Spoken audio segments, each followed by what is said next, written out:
nosotros somos Zika Nova. Y hoy en este último capítulo de la primera temporada, para cerrar con broche de oro, les traemos Construyendo Identidad. Vamos a recorrer juntos un último viaje fascinante de cómo los niños crecen, cómo se relacionan con sus amigos y familias y cómo construyen su identidad. Porque entender la infancia es entender el origen de lo que somos. Sí, porque la niñez es mucho más que juegos y risas. Es el momento en que el niño y el cuerpo crece, la mente se fortalece y los vínculos como amigos y familia empiezan a moldear quiénes vamos a ser en el futuro. Y lo mejor es que aunque todos pasamos por esta etapa, cada experiencia es única. Por eso hoy queremos invitarte a que recorrer con nosotros este viaje. Porque la infancia no solo se vive, se construye. ¡Comenzamos! Como primer tema queremos hablarles un poco sobre el desarrollo físico. Durante la niñez intermedia el cuerpo cambia bastante. Los niños crecen, se vuelven más fuertes y coordinados. Por ejemplo, cosas que antes parecían difíciles, como andar en bicicleta, nadar, poco a poco se vuelven más fáciles y más divertidos. Pero no todo depende del cuerpo, también influyen hábitos importantes como comer bien, dormir lo suficiente y el ambiente en la escuela. Un ejemplo sencillo es cuando un niño que duerme bien y desayuna antes de ir a clases, va a tener más energías y para concentrarse y jugar. Mientras que uno que no descansa puede sentirse cansado o distraído, incluso de mal humor durante su día, cuando cuando los niños van a la escuela y todo eso. Tengo una pregunta para ustedes. ¿Realmente estamos cuidando estos aspectos básicos en los niños que nos rodean? ¿Ustedes qué piensan? Pues si nos pasamos a la actualidad,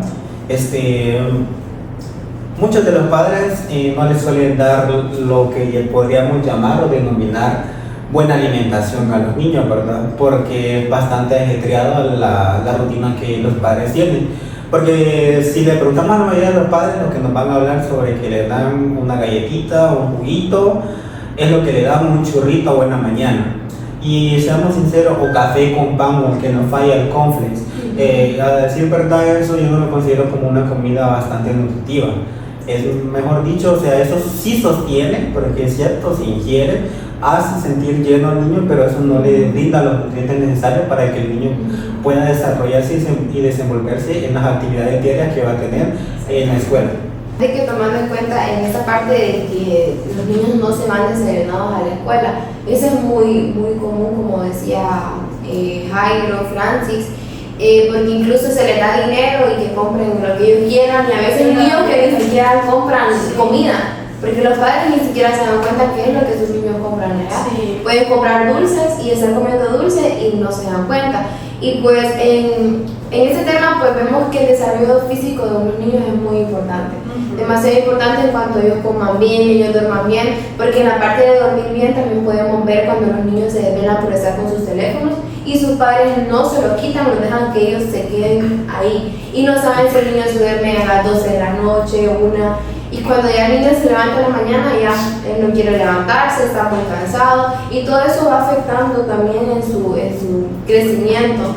Entonces, el desarrollo físico es muy importante. También recalcar de que siento que también al infante muchas veces no se le da la importancia de una atención médica. Muchas veces automedican a los niños y que yo siento que está mal, porque lo que te sirvió con un hijo posiblemente no te va a servir con el otro. Y si usted tiene la posibilidad económica también, porque eso influye, trate de llevar a su hijo con un pediatra para que le indique, porque incluso hay niños, yo entiendo que hay niños que no les gustan ciertos alimentos y cosas así, pero hay que buscarle el lado a los niños para que tengan una buena alimentación, porque cuando duermen bien, incluso uno de adulto, uno come bien, duerme bien, uno va a tener un buen rendimiento. Y más cuando estamos en la etapa de aprendizaje. Si un niño no tiene una buena alimentación, va a aprender, pero no va a retener todo lo que ha visto o ha oído. Entonces siento que hay que darle más importancia en lo importante, valga la redundancia, de que el niño tenga un buen desarrollo. Como segundo tema vamos a estar hablando de lo que es el desarrollo del yo. Pero aquí vamos a ver cómo la persona construye su imagen personal, su autoestima y su identidad, especialmente durante la niñez para la adolescencia, una etapa bastante clave en el desarrollo psicológico. Pero partamos de que, ¿qué es el yo? Bueno, el yo, según el libro, el yo se forma por una persona que se percibe, se define y también se valora a sí misma. Yo les pregunto, ¿creen ustedes que el yo cambia con el tiempo o se mantiene igual? Creo que sí. Por ejemplo, creo que en la valoración de nosotros, en la valoración del yo, porque o sea, y eso lo hablamos en otro podcast donde hablábamos de que cuando empezamos a percibirnos como un sujeto muy aparte de lo que era nuestra mamá, ya nos empezamos a percibir como alguien externo. Entonces en el momento yo siento de que, vaya, por ejemplo en la edad de 7 a 12 años nos vemos como un individuo como tal, pero siento que un poquito más adelante en la adolescencia, cuando empezamos como a darle la valoración del yo, de lo que yo soy, de lo que yo pienso, de lo que yo valgo, entonces sí creo que con el tiempo cambie, pero la valoración de lo que le damos al sentido de nosotros mismos. En mi caso, sí creo que sí, como decía Francis, porque lo que va creciendo, pues, cuando somos niños, podemos tener una perspectiva de nosotros mismos, pero ya cuando vamos creciendo, pues sí podría cambiar esa parte en que yo soy esto, ¿cómo yo te puedo hacer percibes? esto, exactamente.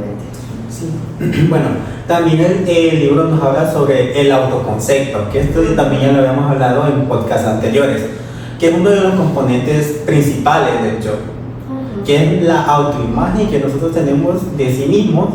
Esto se ve bastante complejo en la adolescencia, principalmente. El autoconcepto deja de ser solo físico o superficial, ya que se vuelve más psicológico e interno a medida nos vamos desarrollando.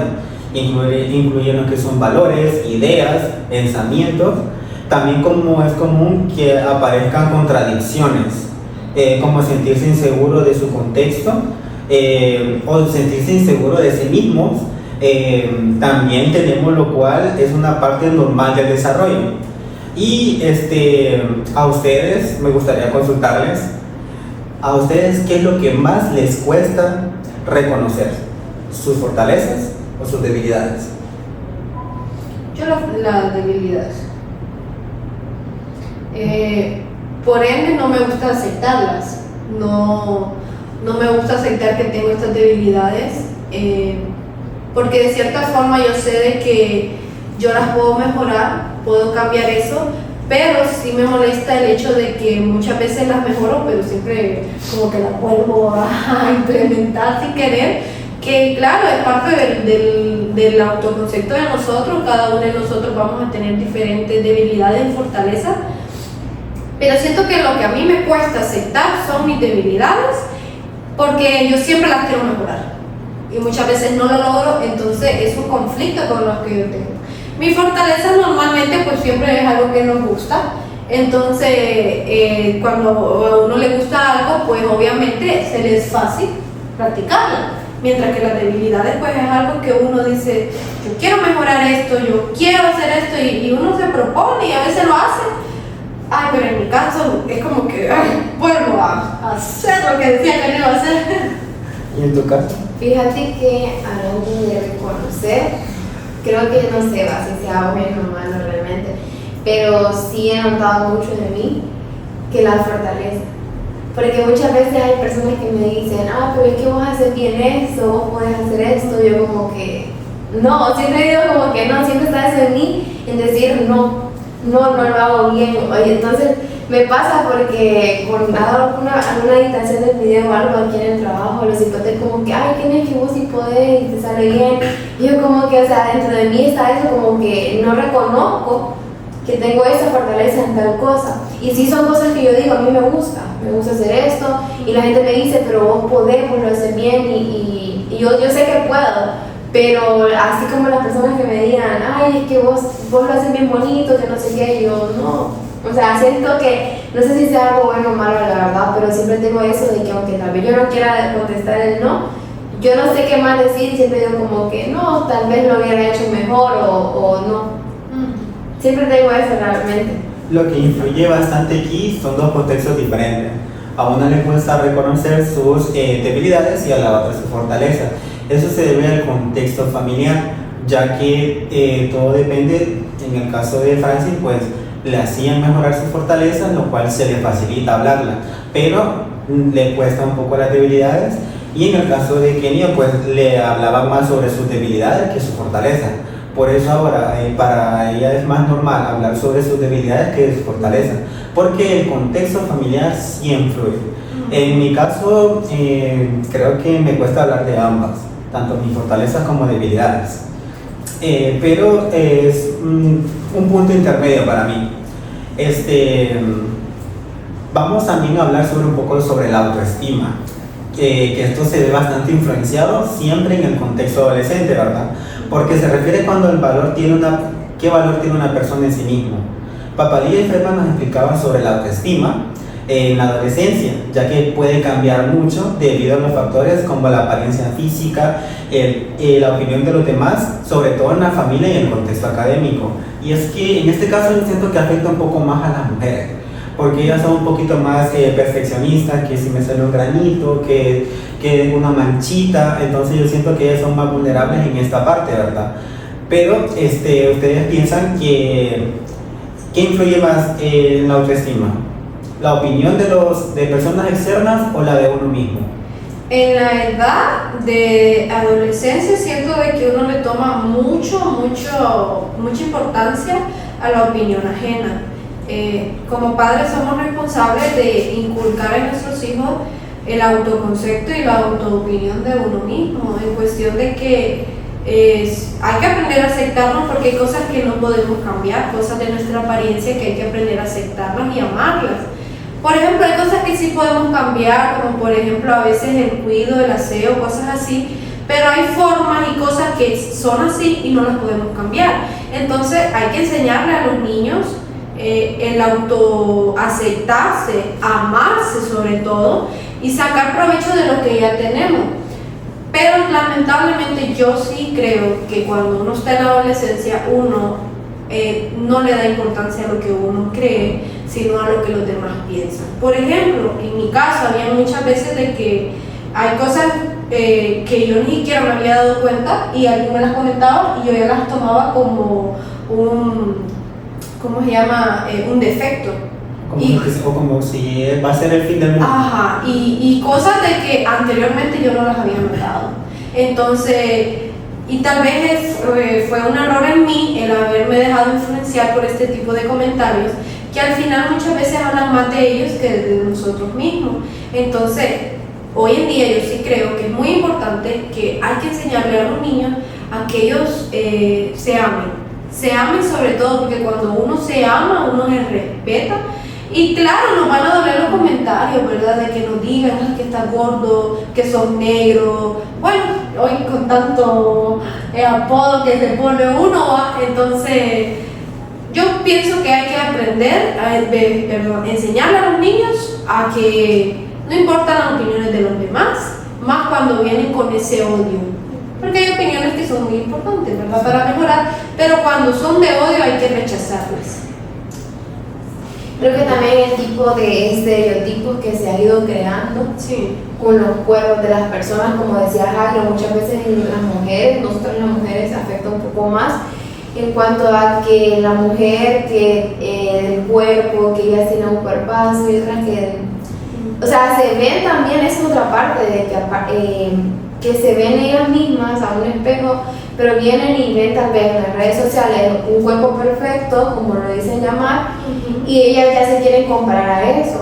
Entonces, y eso afecta demasiado la autoestima cuando nos comparamos con otras personas también. Entonces, como vos decís, sí, también influye demasiado lo que las personas también hablen de ellos. Pone la siguiente pregunta: ¿quién soy yo o qué quiero hacer yo?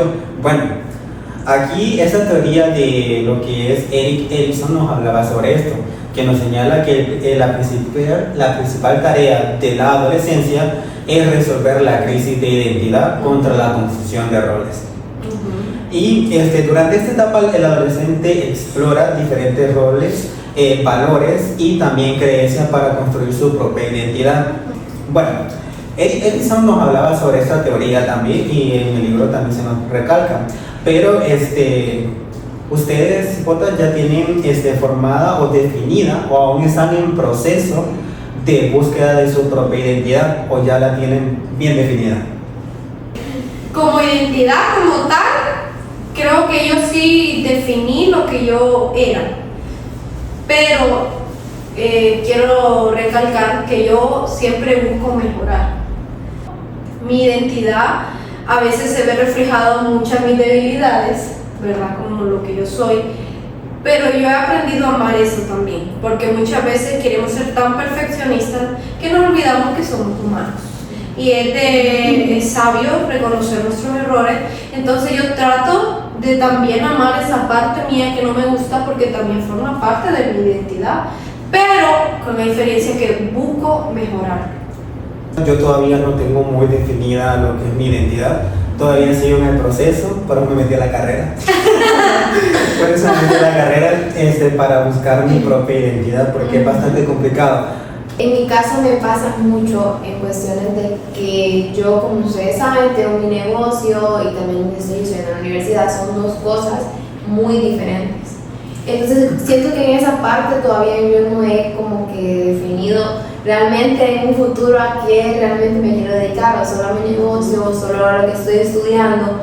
Entonces yo en esa parte creo que todavía realmente no lo sé. Este proceso uno tiene que disfrutarlo, no es cuestión de estarnos estresando. Y seguido de la identidad es bastante importante hablar también sobre la identidad sexual y el género. Este tema es bastante tabú, que es bastante delicado. Muchas personas pues realmente no les gusta tocar este tema, pero es parte del proceso del desarrollo del yo. Papalia y Feldman nos hablaba sobre la identidad sexual del género. Cabe recalcar, ¿verdad?, que se nos ha dicho en libros de texto, solo existen dos géneros, lo que es el hombre y la mujer, pero en la actualidad hay mucha diversidad de género, lo que es la orientación sexual, la identidad o cómo se identifica cada una de las personas y la aceptación personal y social en estas dimensiones. ¿Por qué abordamos este tema? Porque es parte del proceso del desarrollo humano. Nuestro género biológico siempre será el mismo, aunque nos cambiemos. Estudios nos han revelado, ¿verdad?, que personas transexuales, de hecho, ya después de haber tenido toda su transformación, cuando se hacen un examen de ADN siempre aparecen como hombres. Entonces es un tema bastante tabú en el cual se tiene que abordar con la mayor delicadeza posible, porque hablamos sobre la orientación sexual. Hay varios tipos, vamos desde homosexuales, pansexuales, bisexuales, ¿qué otros? Los no binarios, los binarios, o sea, una cantidad exagerada de nuevos términos que han salido y que realmente a la mayoría de personas, principalmente en los tiempos de antes, abordar este tipo de temas les genera bastante incomodidad. Y algo que quiero recalcar también, la educación sexual se debe de abordar bastante, sobre todo con las personas de tiempos atrás. ¿Por qué me refiero a esto? Si ustedes le preguntan a una persona de la tercera edad que si es heterosexual, él dice, uy, no, yo no soy eso. No sabe, a mí me gustan las mujeres, dice, pero no sabe la terminología. Y es bastante importante de que si voy a opinar sobre un tema en específico, tengo que saber, o sea, tengo que estar educado y también saber sobre el tema, porque tengo que defender mi posición.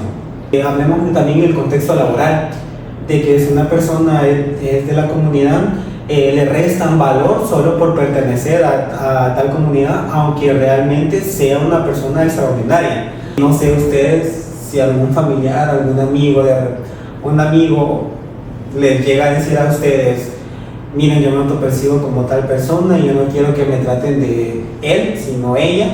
No sé cómo actuarían. Yo personalmente, mi opinión acerca de toda la diversidad de género es que yo siento que no habría tanto problema si uno respetara. ¿En qué punto? Yo respeto lo que X persona piensa de sí misma. Yo no voy a respetar en qué punto. Yo no te voy a condenar ni te voy a decir que estás mal, porque dentro de tu percepción vos te sentís así o usted se siente así. Pero yo siento que el problema es que a fuerza quieren que uno vea lo que ellos ven, pero también me gusta que me respeten lo que yo creo. El punto de la tolerancia en todo este mundo es el respeto. Si usted quiere que lo respeten, hay que respetar. Si usted quiere que se le respete lo que usted cree de usted mismo, porque yo lo voy a respetar. Si usted se cree un gato, yo le voy a respetar que es un gato. Pero tampoco se me va a exigir a mí que yo sobrepase mis valores. O que yo deje de lado mi opinión, porque usted tampoco va a dejar de lado su opinión. Usted va a defender lo que usted cree. Entonces yo voy a defender lo que yo creo. Y aquí influye bastante otra cosa también en el desarrollo del niño, que los padres tienden a que el niño tiene que tener un carrito para que sea un niño y una mujer tiene que tener sus platitos, sus joyitas, porque ella es mujer. Un niño no puede vestir de rosado. Ajá, correcto. Y es que un catedrático nos hablaba, ¿verdad?, de que el niño de él se maquillaba. Se maquillaba y también lo maquillaba a él, porque es parte del desarrollo. Hay que entender esa cuestión. Los niños no saben de género todavía. Eso es mentira. El niño viene desarrollándose a puras penas. Él no sabe qué es hombre, qué es mujer. Él viene en su etapa de desarrollo. Él aprende viendo. Si usted lo mira que usted se está maquillando, él lo va a imitar, porque él quiere hacer las cosas por repetición. Como sociedad o como nueva sociedad deberíamos de romper esos estigmas, esos sesgos de que porque la niña es niña no puede jugar pelota, porque es lo que a mí no me dejaban, ¿verdad? Porque decían que eso era para hombres. Entonces, o que el niño no puede dedicarse al ballet porque es de niña. Y hay muchos bailarines que son hombres heterosexuales y que les gusta el arte. No hay que como que sexualizar o generalizar actividades que son para todos. Hay muchas cosas más importantes que deberíamos de estar preocupados nuestros hijos que del que está jugando con carritos o que está jugando con muñecas, así, ¿verdad? Para continuar, vamos a hablar acerca de lo que es la salud mental en la niñez, algo que yo siento que no se le da la importancia o la relevancia que se merece. La salud mental en la niñez es fundamental para el desarrollo emocional, social y académico de los niños. Se construye a partir de la interacción entre el niño y su entorno o su ambiente, especialmente lo que es la familia, la escuela y los compañeros o amiguitos. Factores como el apego, cuando los niños a veces no pueden como que despegarse de sus padres, también el tipo de crianza, cuando las crianzas son o muy permisivas o muy sobreprotectoras, siento que afecta bastante lo que es la salud de los niños. Y sobre todo pues las experiencias tempranas influyen mucho, porque hay experiencias, por ejemplo, un divorcio, se ve afectado bastante lo que es la salud de un niño, o incluso otro tipo de experiencias como a veces las pérdidas, que pierden uno o a veces los dos padres, viene a afectar bastante lo que es la salud en los niños. Durante esta etapa los niños desarrollan su autoconcepto, lo que estábamos hablando anteriormente, su autoestima, y pues también vienen creando su comportamiento y también la forma en cómo ellos se relacionan. Entre los problemas más comunes que podemos encontrar en lo que es la salud de niños, pues se encuentra lo que es la ansiedad. Muchas veces los niños incluso sufren mucha depresión y otro trastorno de conducta que a veces decimos que el niño es muy rebelde, que el niño es muy hiperactivo, y no son trastornos de conducta. Y pues también muchas veces lo podemos asociar a situaciones como el rechazo social o incluso el bullying.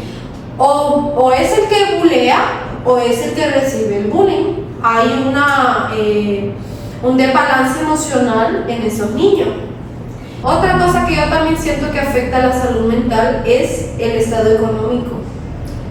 ¿Por qué? A veces que el niño sepa los problemas económicos de la casa no es muy bueno, porque el niño se empieza a estresar. Incorrecto. Y empieza a llevar cargas que no le corresponden. Y de hecho, bueno, yo no sé ustedes, pero a nosotros en la casa se nos enseñaba que había necesidad. Entonces, ¿qué hacía uno? O al menos, ¿qué hacíamos nosotros en nuestro caso en la casa? Que a veces nosotros nos absteníamos a pedir cosas, o nos enseñaban que no podíamos pedir cosas o a tener que cuidar las cosas con manera tan extrema, porque yo era lo que yo pensaba. Por ejemplo, en el colegio, a mí me daban dinero para llevar al colegio, yo no lo gastaba porque yo sabía que me dejaban tareas de sacar copias, entonces yo con ese dinero, para ahorrarle dinero a mi mamá, entonces yo ya llevaba cargas que no eran mías y que no les corresponden, ¿verdad? No sé si tienen algo que apuntar. Sí, sobre eso a mí me pasaba lo mismo también con respecto a eso que de pequeño me enseñaron con respecto a la sobrecarga económica, porque a mí me decían, mira, no tenemos dinero para esto, procura cuidar las cosas. Ajá. Porque de la ropa, decía. Sí, a veces me compraban un cuaderno y ese cuaderno querían que durara todo el año. Debe gastar tantas páginas.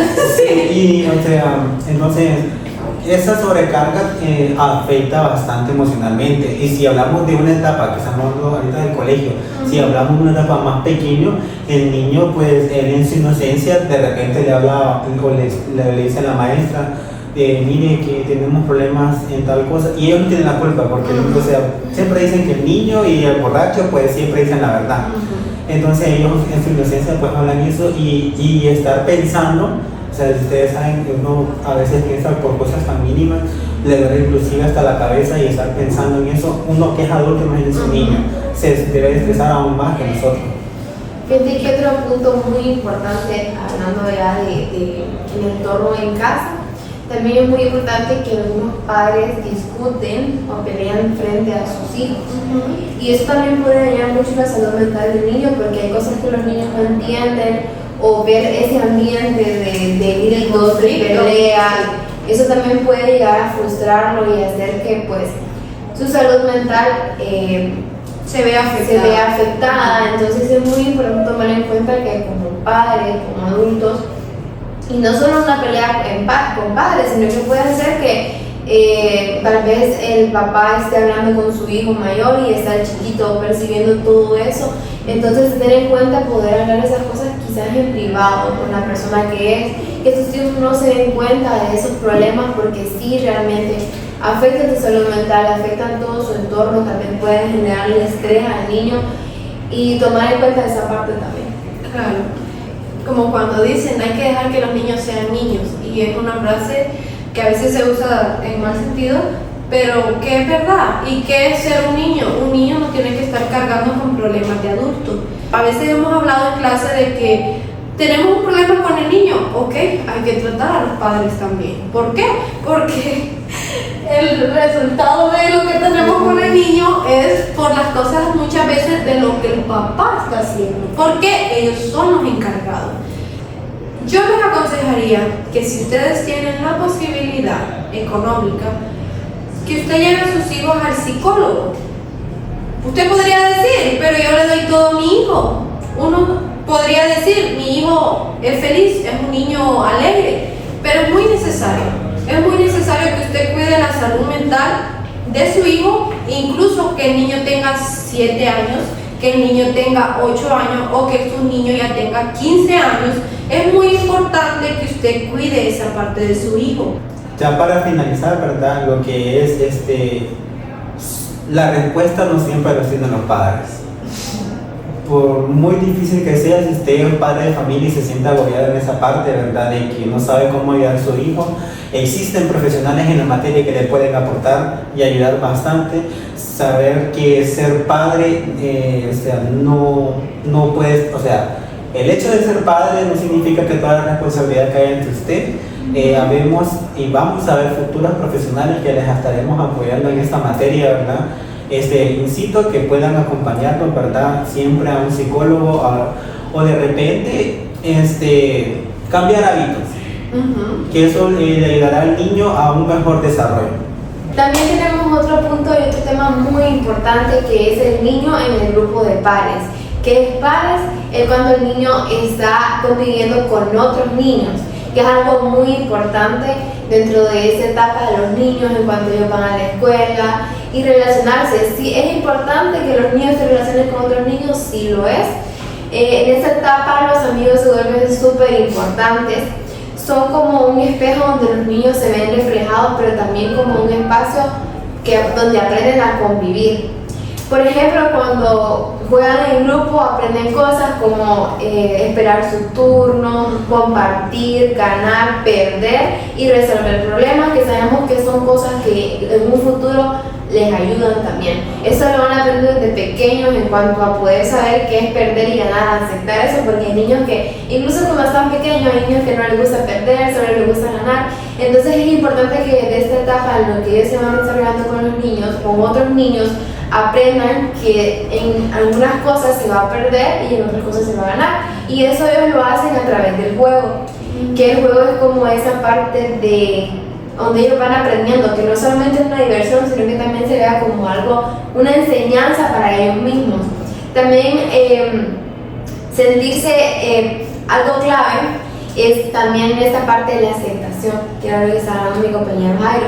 Sentirse parte de un grupo hace que el niño se sienta seguro y feliz, pero cuando ocurre lo contrario, como el rechazo o el bullying, puede afectar mucho sus emociones, que era algo de lo que estábamos hablando, sobre la aceptación, sobre el bullying, sobre que el niño se sienta acompañado de otros niños y no rechazado.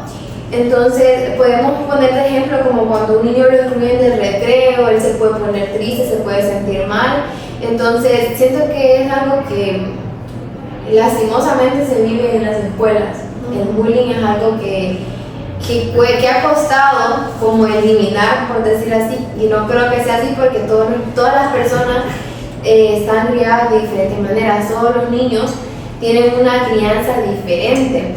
Entonces hay niños que aprenden a convivir con otros fácilmente, pero hay otros que no. Entonces es muy importante enseñarles a los niños desde muy pequeños a poder aprender a convivir y no tenerlos como que no, usted no puede salir con sus amigos a jugar, tiene prohibido, porque es algo que es una enseñanza para ellos, que ellos convivan con otras personas. No es nada malo que ellos no lo hagan. Malo sí es que un niño pase solamente en su casa encerrado y no comparta con las demás personas, porque cuando este niño se venga a enfrentar al mundo con más personas, ya para él va a ser muy difícil, mucho más hablando del futuro, ¿verdad? Ya llegando a la etapa de adolescente o adulta. Entonces es muy importante cuando hablamos de que el niño conviva con otros niños. Que se genera timidez en esa etapa, porque hay que socializar, es cierto. Y es muy bueno, la verdad, porque uno aprende, aprende que la vida nos va a rechazar, nos va a golpear, y aparte eso es bueno porque de las experiencias aprendemos. Y también mencionando ya en esa parte de los grupos de pares, cuando alguien no se relaciona, cuando va a buscar trabajo es bastante complicado. ¿Por qué? Porque tiene esta timidez exagerada. Por sí, uno que ya de repente ya tiene experiencia en esta etapa, en este proceso, y que se va a una entrevista laboral, óigame, uno le da unos nervios. Imagínese esa persona que no ha sabido convivir con demás personas y que se conlleva solo con familia. Entonces, imagínense qué complicado es llegar y encontrarse a un nuevo mundo. Entonces, yo siento que los padres están bien que sobreprotejan a sus hijos, pero también hay limitaciones para los padres. Porque que un niño tenga buena autonomía, eso habla muy bien de los padres también. Ya para finalizar, ya el último tema de nuestro podcast de esta primera temporada, queremos hablar acerca del niño en la familia. La familia es el contexto más importante en el desarrollo del niño, ya que ahí es donde se crea el comportamiento, las emociones y las relaciones sociales. A través de la convivencia familiar es donde los niños aprenden normas, valores y todo lo que es la interacción con los demás. Aquí es donde empezamos a hablar casi lo que hemos estado hablando acerca de lo que el tipo de las crianzas, cuando un padre entienda el papel tan importante que tiene en la vida del niño, van a aprender a tener una buena crianza, ni muy permisiva ni muy autoritaria, que la más adecuada sería la crianza democrática, ¿verdad? Que es donde ponemos a valoración ambas partes, tanto como el niño como el padre. También pues las relaciones entre los miembros de la familia, como la comunicación, cuando una familia pues se lleva bien, que saben resolver conflictos entre ellos, y también pues el apego y sobre todo el apoyo en la familia, pues es donde aprendemos como lo que podemos ser capaces de hacer, porque la familia te motiva, la familia te apoya, te impulsa. Entonces ahí es donde vamos agarrando como ese impulso, como ese ganche de que queremos, de que lo que queramos lo vamos a alcanzar. Ahora imagínense una familia donde no encuentran estas cosas. ¿Qué tipo de adultos vamos a crear o qué tipo de crianza vamos a tener? También hay factores dentro de la familia, como también lo que hablábamos del nivel socioeconómico. Y los conflictos familiares, pues obviamente afectan lo que es el desarrollo del niño, lo que ya hablábamos anteriormente, acerca de cuando hay muchos conflictos o problemas económicos, afectan la salud mental del niño y pues también afecta el desarrollo, ¿verdad? Además, también los hermanos y otros familiares contribuyen bastante a lo que es el aprendizaje social del infante, enseñando habilidades como compartir, lo que hablábamos, Kenia, de cooperar, la resolución de conflictos. Entonces, es aquí donde yo quiero caer en sí. La familia es muy importante. Un niño, todo lo que es un niño, se lo va a deber a la familia. ¿En qué sentido? En cómo se comporta, en cómo actúa, en cómo es, se va a ver reflejado en su familia, tanto lo bueno como lo malo. Si tenemos una familia de cierta forma sana, vamos a tener niños sanos. Si tenemos una familia de locos, pues el niño no va a tener un buen desarrollo, ¿verdad? Sí. Y hablando de eso, me gustaría también mencionar de que cuando hablamos de familia estamos hablando de mamá, papá y también hermano. Sí. Porque a veces aquí se tiene la tendencia de que la abuelita, la abuelita, el tío, la prima, y a veces también lo que influye de igual manera es de que la mamá es la que pasa más tiempo con el niño y el papá trabajando. Y el papá piensa que su único trabajo, su única labor es traer dinero y proveer dinero a los hijos y que la mamá se encargue de la educación. Y ahí estamos en ese error, porque padre y madre tienen que ser uno para formar la personalidad de un niño, para poder integrar a una sociedad, porque Dios dejó, como dicen, a padre y madre por algo, por alguna razón. Entonces ambos tienen que fomentar y crear este nuevo personaje que se va a integrar a la sociedad. ¿Pero de qué manera? De una manera productiva. O sea, es cierto, los padres, la mayoría trabaja, pero siempre hay que dedicarle un poquito de tiempo. O sea, dedicarle tiempo, porque hay veces que los padres solo, la mamá le pone quejas para que lo castigue. Y o sea, con castigarlo ya está dedicándole tiempo. No, a veces hay que dedicarle tiempo de calidad, o sea, de amor, de aprendizaje, o sea, todo eso influye bastante, ¿verdad?, en este tema. Pues ya en conclusión, la familia es el principal entorno del desarrollo del niño, o sea, es lo más importante, y la calidad de las relaciones y la crianza influyen directamente en su bienestar emocional y social. Entonces, hay que buscar tener un buen tiempo de calidad en familia para que nuestros niños tengan un buen desarrollo. Hoy hemos visto que la infancia es un terreno bastante fértil donde se siembra la semilla del futuro. El cuerpo crece, la mente se fortalece y los vínculos se sostienen. Cuidar a los niños es bastante importante, ya que es la sociedad que queremos construir. Gracias por habernos acompañado en este episodio de Construyendo nuestra identidad. Te invito a reflexionar sobre la niñez y a compartir con tus amigos este podcast. Quienes crean la infancia merece ser comprendida y también protegida. Hoy cerramos este viaje a la niñez, pero el desarrollo no se detiene. En la siguiente temporada exploraremos cómo los jóvenes se enfrentan a nuevos retos y construyen su identidad. Hasta la próxima.